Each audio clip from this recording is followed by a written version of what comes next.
Programme میں دوبارہ خوش آمدید. ہمارے ساتھ تشریف رکھتے ہیں سردار لطیف کھوسہ صاحب. سردار صاحب آپ کا بہت بہت شکریہ. سر یہ پاکستان تحریک انصاف کی طرف سے کلیم کیا جا رہا تھا کہ 9 مئی کو پورا پاکستان باہر ہوگا, پورے پاکستان کے اندر ریلیز ہوں گی, لیکن آج کسی جگہ ریلی نکل نہیں سکی. اسلام آباد کے اندر کچھ کوشش کی گئی لیکن وہ بھی بڑے کم لوگ تھے اور تتر بتر ہو گئے وہ. یار چوہدری صاحب اچھا مذاق کر لیتے ہیں آپ. دیکھیں, جب آپ نے پاکستان کو دنیا کا سب سے بڑا قید خانہ بنا دیا ہے اور جب آپ نے یہ پولیس اسٹیٹ بنا کے رکھ دی ہے, یہ بنانا ریپبلک سے بھی ورسٹ کام ہو گیا ہے. میں آج تو خیر عمران خان کی چونکہ وہاں ضمانت کی درخواست کا سنوائی تھی اور میں ڈویژن بینچ میں وہاں اسلام آباد میں پیش ہو رہا تھا اور میں ابھی لاہور پہنچا ہوں, لیکن جو مجھے اطلاعات ملی ہیں ہمارے چیئرمین اور تو اور اس کو بھی تشدد کیا گیا اور گوہر کو بھی جو ہے گرفتار کرنے کی کوشش کی گئی اور وہ ہمارے کارکنوں نے. باقی کل رات سے انہوں نے گرفتاریاں شروع کی ہوئی ہیں ہر جگہ. انہوں نے جو ہے وہاں پی ٹی آئی کے کارکنوں کو, پی ٹی آئی کے جو ٹکٹ ہولڈر تھے, پی ٹی آئی کے ایم پی ایز اور ایم این ایز تھے, ان کو جو ہے وہ ایٹ سورس انہوں نے قید کر کے ان کو وہاں سے نکلنے نہیں دیا ہے. اور جتنا تشدد کر سکتے تھے کیا ہے. وہ وکلاء پر جتنا کل انہوں نے تشدد کیا ہے میں اس کا چشمدید ہوں, کیونکہ پھر میں لاہور میں تھا اور میں گیا تھا کانفرنس تھی, وہاں کانفرنس کے لیے اسلام آباد گیا تھا اور وہ میں نے اپنی آنکھوں سے دیکھا ہے کہ وہ زہریلی جو ہے وہ بالکل گیسز تھیں جو انہوں نے اتنی کی تشدد کیا, اتنا وکلاء پر تشدد کیا کہ سارا ہائی کورٹ میں جو ہے وہ سانس لینا مشکل ہو رہا تھا جو انہوں نے کیا. پنجاب پولیس تو بھائی یہ مرسنریز ہیں, یہ کوئی یہ تسلسل ہے. یہ وہ جو ہمارے پہلے چیف منسٹر تھے ماشاءاللہ جو آج کل عمران خان صاحب کے پاس بڑا سنہری موقع تھا کہ وہ خود یا پھر عثمان بزدار, ان کے جو وسیم اکرم پلس تھے, وہ اس پنجاب پولیس کو چینج کر لیتے, لیکن اگر آپ نے چینج نہیں کیا تو اب ظاہر ہے پھر آپ کو بھگتنا بھی پڑ رہا.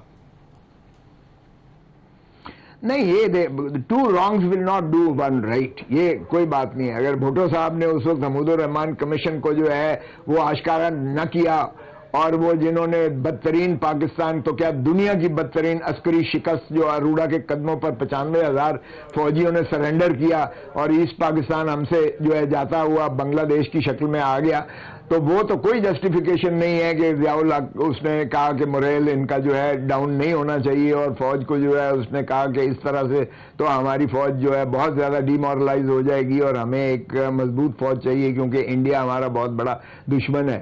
تو ان کی نیت تو ٹھیک تھی, لیکن اگر ضیاء الحق نے اس کو جو ہے پھر شب خون مار کے ہٹا کر اور پھر حتیٰ کہ امریکہ کے کہنے پر, کیونکہ ہینری کسنگر نے جب بھٹو کو دھمکی دی تھی کہ ایٹم بام بنانا بند کر دو ورنہ تمہیں ہم عبرت کا نشان بنا دیں گے, اور راجہ بازار میں بھٹو نے وہ سائفر لہرا کر کہا تھا اور قوم کو بتایا تھا کہ کیا ہو رہا ہے, تو پھر ہم نے ہینری کسنگر کے خلاف تو کوئی ایکشن نہ لیا, نہ امریکہ کا کوئی ایسا. اس وقت تو ڈیموش بھی نہیں, اب تو ڈیموش کیا گیا نا, اس وقت ڈیموش بھی نہیں تھا اور ہم نے اپنا پھانسی دے دی بھٹو صاحب کو اور لہر میں اتار دیا, اور 45 سال کے بعد سپریم کورٹ نے اس غلطی کو جو ہے تسلیم کرتے ہوئے کہا کہ وہ مس ٹرائل تھا اور وہ غلط اسے فیصلہ کیا گیا.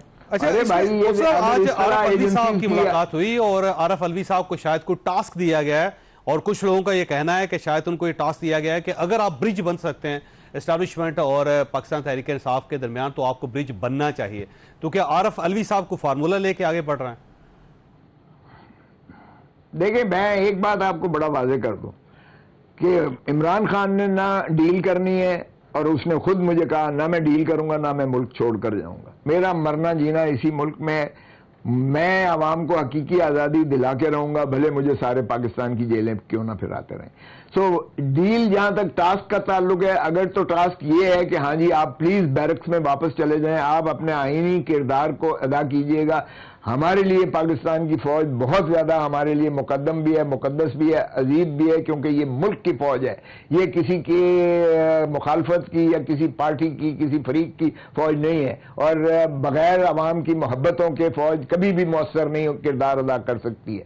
اب دیکھیں, آپ نے دیکھا ہے کمیشن کا جو کمیشن آف پاکستان نے جو اینول رپورٹ دی ہے 2023 کی, آپ ذرا دیکھیں آپ کے رونگٹے کھڑے ہو جائیں گے کہ 2023 میں صرف کتنے جو ہے اٹیکس ہوئے ہیں اس میں، ٹیررسٹ اٹیکس ہوئے ہیں، کتنے جو ہے لوگ مارے گئے ہیں کولیٹرل ڈیمیج میں، کتنے دہشت گردوں کو جو ہے پولیس مقابلے میں مارا گیا یا ایجنسیز کے مقابلے، کتنا جرم اس ملک میں بڑھا ہے. اس لیے کہ ہماری فوج بدقسمتی سے اگر فارم 47 میں پڑ جائے گی اور ہر ضلع میں ہم نے بریگیڈیئر میجر اور کرنل کو بٹھایا ہوگا اور ہم جو ہے مانیٹر کر رہے ہیں سارے دفتروں کو، تو پھر ظاہر ہے کہ گھس بیٹھیے وہ ادھر سے جو ہے در اندازی تو ہوگی، پھر اکراس دا بارڈر بھی ہوگی اور انفلٹریشن ہوگی اور دہشت گردی بھی بڑھے گی اور جرم بھی بڑھے گا. تو دیکھیں ہمارا اگر ڈیل ہونا ہے، اگر ٹاسک لگنا ہے اس کو، تو ٹاسک یہی لگنا ہے، خدا را پاکستان کی فوج کو مضبوط کیجئے گا.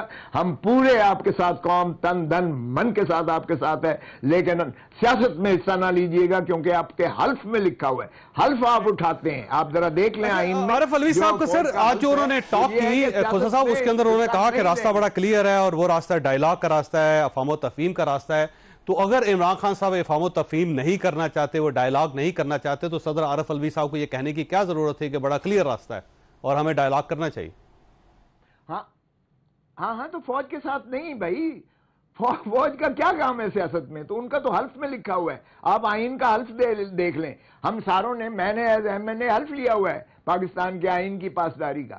سارے جتنے لیجسلیٹرز ہیں، دیکھیں ریاست ہم ہیں، عوام ریاست ہے، نہ فوج پاکستان ہے نہ عدلیہ ریاست ہے. اور ریاست کی تابعداری جو ہے یعنی وہ لائلٹی ٹو دا اسٹیٹ ہے، عوام کے ساتھ loyalty and obedience to the constitution, یہ ہر ایک پر واجب ہے، چاہے وہ فوجی چیف ہو، چاہے وہ chief of the judiciary. Issue یہ ہے کہ اگر آپ یہ سمجھتے ہیں کہ فوج کا سیاست کے اندر کوئی عمل دخل نہیں ہے اور ان کے ساتھ مذاکرات نہیں ہونے چاہیے، تو بشار یار آفریدی کی سٹیٹمنٹ دیکھ لیں، عمران خان صاحب کی سٹیٹمنٹ دیکھ لیں.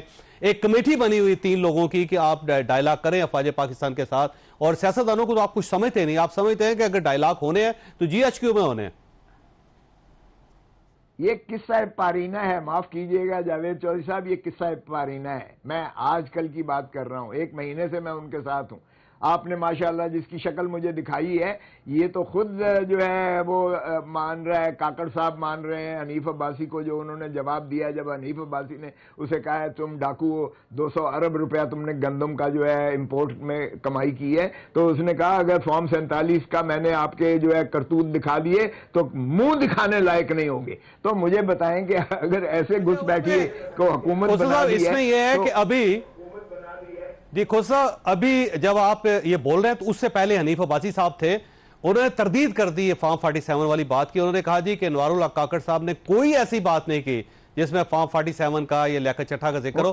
تو انہوں نے مکمل تردید کر دی. انہوں نے کہا جی غلط کوٹ کیا جا رہا ہے. میں نے خود سنا ہے یار.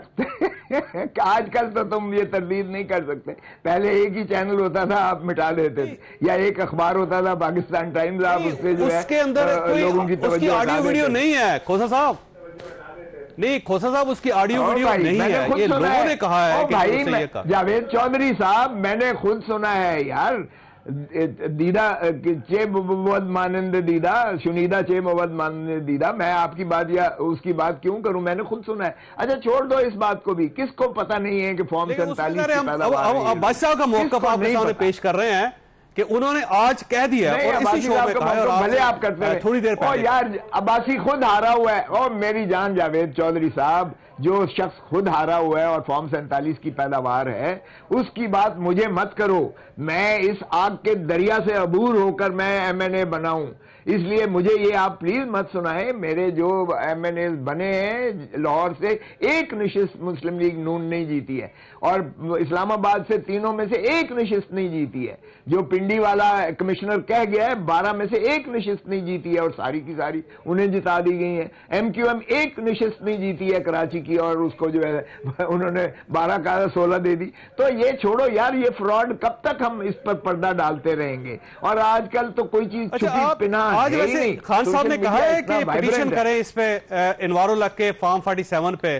انہوں نے کہا ہے آج جی پٹیشنز 4 پٹیشنز جو انہوں نے کہی ہیں آپ کے سامنے آ چکی ہیں. ہم نے بالکل ایک تو کر رکھی ہے آلریڈی. ہم نے کہا ہے کہ جوڈیشل کمیشن بنائیے گا 9 مئی کے شاخسانے پر. یہ سارا فراڈ اور چیسٹرڈ ہے، اس لیے کہ لندن پلان کا حصہ تھا کہ عمران خان کو منہدم کرو، ان کی قیادتوں کو اندر کرو، اس پارٹی کو ختم کرو. میرے کیس ختم کروا کے اور مجھے تاج پوشی کے لیے چوتھی مرتبہ پاکستان لے کے جاؤ، اور وہ اس کا سارا جو ہے عملداری ہو رہی ہے. سو یہ تو لنڈن پلان کا حصہ ہے، اور اس لیے ہم نے پہلے دن بھی کر رکھی ہے، یہ جو ہے پٹیشن کر رکھی ہے کہ 9 مئی پر جو ہے جوڈیشل. لیکن سر اس میں دیکھیں انوار اللہ کاکڑ صاحب انکار کر رہے ہیں اور حنیف عباسی صاحب انکار کر رہے ہیں، تو پٹیشن پھر کہاں سٹینڈ کرے گی؟ مر گئے مکر گئے تھا، کوئی علاج نہیں ہے. ہمارے پاس ریکارڈنگ اس کی موجود ہیں. اگر آپ کو زیادہ شوق ہے تو میں اگلے آپ کے پروگرام میں یا بھجوا دیتا ہوں آپ کو. ایک سارے چینلز نے چلائی ہے. اگر چوئی صاحب ہوں تسی آپ ہوں تسی کبوتر مگر اکھاں میٹ لو تو پھر تہاڈا بھی کوئی علاج نہیں میرے کو. اچھا، ویسے آج وزیر اعظم صاحب نے کہا ہے کہ عمران خان صاحب نے سازش کی ہے 9 مئی کو اور وہ بغاوت کی ہے، تو بغاوت کا اعتراض کیا ہے، سازش کا اعتراض کیا ہے. گو حکومت 1 سال میں سزا نہیں دے سکی خان صاحب کو، لیکن اگر گورنمنٹ ان کو سازشی سمجھتی ہے، باغی سمجھتی ہے، تو آپ کو خود اندازہ ہے کہ کتنا بڑا کیس بنتا ہے خان صاحب کے اوپر. تو ایسا نہ ہو کہ نیا کیس بن جائے کوئی. بسم اللہ کریں. اگر عوام کے مزید غیظ و غضب کو انہوں نے جو ہے وہ مدعو کرنا ہے تو کر لیں. جو کچھ انہوں نے کیا سوائے اس کے کہ گولی اس کو لحد میں نہیں اتارا، گولیاں تو ماری. مجھے بتائیں کہ کون سی چیز ایسی نہیں کی گئی ہے جہاں سے دریا کا سمندر عبور کر کے اس وقت پی ٹی آئی کے جو جیت کر آئے ہیں یا عوام نے باہر نکل کے 8 فروری کو ووٹ دیا ہے، کون سا جبر کون سا ظلم نہیں کیا. میں جب حلقے میں جاتا تھا پہلے تو مجھے نکلنے نہیں دیتے تھے، مجھے کوئی جلوس کی اجازت نہیں تھی، کوئی جلسے کی اجازت نہیں تھی، کوئی کارنر میٹنگ کی اجازت نہیں تھی. میں جب حلقے میں جاتا تھا تو لوگ کہتے تھے اللہ دا واسطہ ہے جی پلیز اتنے نہ آنا، ووٹ تواڈے نے خان دا ووٹ ہے لیکن ساڈے اتنے جبر ظلم ہے. جو جھنڈی اٹھاتا تھا یا جو نام لیتا تھا اس کو بھی اندر کر دیتے تھے. یہ ایک ایسا ماحول انہوں نے بنایا جبر اور ظلم کا ڈھایا، لیکن لوگوں نے اپنا جو ہے منوایا. انہوں نے بھی ضد کی. میرے پاس امریکہ سے، کینیڈا سے، یورپ، برطانیہ سے اور یورپ سارے سے لوگ آئے، ڈھونڈتے ہوئے آئے. انہوں نے کہا بتائیں سمبل کیا ہے، کیونکہ ہم تو ایک بلہ مانگنے گئے تھے. انہوں نے جہیز کا سارا سامان دے دیا رول کر ہمیں جو ہے، بینگن کا کسی کو دیا، کسی کو کٹورا دیا، کسی کو جو ہے وہ موڑ دیا. آخری سوال آپ سے، تو یہ آخری سوال آپ سے کہ کیا پارٹی کی اور عمران خان صاحب کی یہ اسٹیٹک پالیسی ہے کہ اب کسی کے ساتھ کوئی ڈائلاگ نہیں ہوگا اور کسی قسم کی نہ این آر او ہوگا، نہ گفتگو ہوگی، نہ کوئی افہام و تفہیم ہوگی؟ دیکھیں ایک ہی چیز ہے کہ ریاست کو ریاست کے طور پر بحال کر دیں اور پاکستان کا جو مینڈیٹ چوری شدہ ہے یہ واپس کر دیں. ہم ان سیاسی جماعتوں سے جو عوام کے مینڈیٹ کے ساتھ جو ہے موجود ہوں گی، ہم بالکل سمجھتے ہیں کہ انہی کے ساتھ بات کی ہونی چاہیے اور پارلیمان کے اندر ہی اس کو افہام و تفہیم سے اس کو معاملے کو آگے چلایا جائے تاکہ جمہوریت بھی آگے چلے، ملک بھی آگے چلے، سیاست بھی آگے چلے اور ایک ایسی روایات بنے کہ ہماری دھرتی ماں جو ہے یہ عزت اور وقار کا مقام اپنا بین الاقوامی اقوام میں لے سکے. ابھی اس وقت ذلت کی رسوائی اسٹیبلشمنٹ کے ساتھ کسی قسم کا کوئی ڈائلاگ نہیں کر رہے آپ، اسٹیبلشمنٹ سے کسی قسم کا کوئی ڈائلاگ نہیں کر رہے آپ.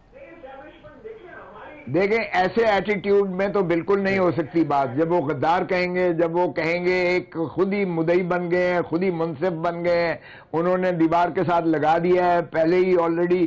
اور ایسی کیفیت میں آپ گردن پہ ہاتھ رکھ کے کہیں تلوار اپنا کنپٹی پر جو ہے پستول رکھ کے کہیں کہ یہ آپ کریں. کنپٹی پر پستول رکھ کے ہمیں الیکشن لڑایا گیا لیکن پھر بھی آپ نے دیکھ لیا کہ آپ کا بہت بہت شکریہ. آپ نے پروگرام سنا، فیصلہ آپ نے خود کرنا ہے. اللہ تعالیٰ آپ اور آپ کے اہل خانہ کو ہر کسی مصیبت سے محفوظ رکھے. اللہ حافظ.